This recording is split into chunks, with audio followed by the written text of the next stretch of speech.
கால் kilo போடு, மல்லிப்பூ போடு 100 கிராம் போடு, வேணாம் வேணாம் கருவேப்பிலை கொஞ்சம் மட்டும் போடு, இஞ்சி சும்மா கொடு அப்படிங்கிறது. எப்படி அவன் என்ன பண்ணுவான்னு இஞ்சி தூக்கி மூஞ்சில அடிப்பா, கருவேப்பிலையை மடக்கி விட்டு இப்படி தூக்கி மேல போடுவா.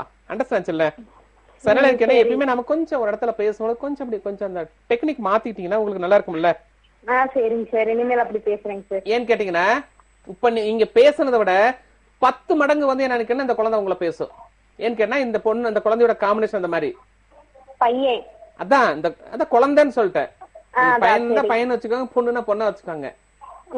காரணம் நீங்க ஆரம்பத்துல இருந்து இந்த குழந்தைய வந்து கொஞ்சம் அப்படியே பார்த்துதான் நீங்க வளர்த்தணும். காரணம் இதோட காம்பினேஷன் 2 and 8 காம்பினேஷன். ஒரு பக்கம் என்னன்னு சந்திரன் இருக்கு, ஒரு பக்கம் என்னன்னு சனி பகவான் இருக்கு. இந்த சந்திரனுக்கு சனி பகவான் செட் ஆகாது. கால் உடஞ்சால தண்ணியில விட்டா நீச்சல் அடிப்பாரா? அடிக்க மாட்டாரு. அண்டர்ஸ்டாண்ட் இல்லைங்களா? அப்படியே உங்களை என்ன தூங்குறது விட மாட்டார். Nine nine nine nine nine இப்பதான் பால் கொடுத்துட்டு எழுந்திருப்பீங்க, திரும்ப கொய்யாங்கும். அவ்வளவுதான். உங்களால நீங்க சலிக்க முடியாது. ஒரு நாளைக்கு நீங்க 10 முறை சாப்பாடு சாப்பிடணும். அப்பதான் வந்து என்னன்னா உங்களுக்கு ஃபீடிங் ஆகும். இல்ல அப்படின்னா ஆள் தான் இப்படி ஆயிருவீங்க. சொல்றப்பான்னு புரியுதா? அதனால என்ன கேட்டேன், நீங்க டெய்லியும் லலிதா சகஸ்ரநாமம் நீங்க படிச்சாகணும். Point number 1. பாயிண்ட் நம்பர் 2, 6 மாசத்துக்கு ஒரு முறை வருஷத்துக்கு ஒரு முறை என்னன்னு கேட்டீங்கன்னா நாமக்கல் ஆஞ்சனை நீங்க பார்த்து வந்து ஆகணும். நல்லா புரிஞ்சுக்கோங்க. அப்படி பண்ணால் மட்டும்தான் இந்த குழந்தை வந்து என்னன்னா 8வது தாண்டும். இல்லை என்றால் 8வதோட படிப்பு வந்து மந்தமாகுன்னு சொல்லி சாஸ்திரம் சொல்லுது. அதனால நீங்க எந்த அளவுக்கு இறங்கி போனால் மட்டும்தான் இந்த குழந்தை ஏறும். நீங்க இப்படி ஏறி நின்னீங்க அப்படின்னா என்னன்னு என்ன ஆட்டோமேட்டிக்கா அந்த குழந்தை உங்களை மிதிக்கும். இது பேசிக் பாயிண்ட். உங்க பேரோட காம்பினேஷனுக்கு என்னன்னு உங்களை அறியாம என்னன்னு அந்த கோபம் தாபம் எல்லாமே என்னன்னு கேட்டீங்கன்னா ஆண்கள் போன்று வரும்.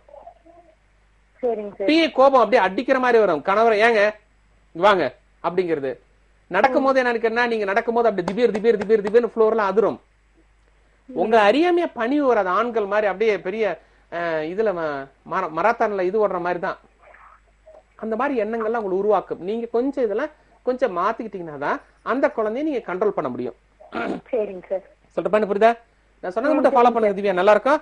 நல்லா படிக்க வைங்க. அவனுக்கு பேரு சிவசூர்யான்னு வச்சிருக்கோம் சார். அது எப்படி வைக்கலாமா என்ன ஏதோ அது ஒரு டவுட்ங்க சார். அதுக்கு பாயிண்ட் நம்பர் 1 என்னன்னு கேட்டா இவரை பொறுத்த வரைக்கும் சூர்யான்னு நீங்க வைக்க முடியாது. காரணம் இவர் பிறந்திருக்கு சனி பகவான் சாரம்.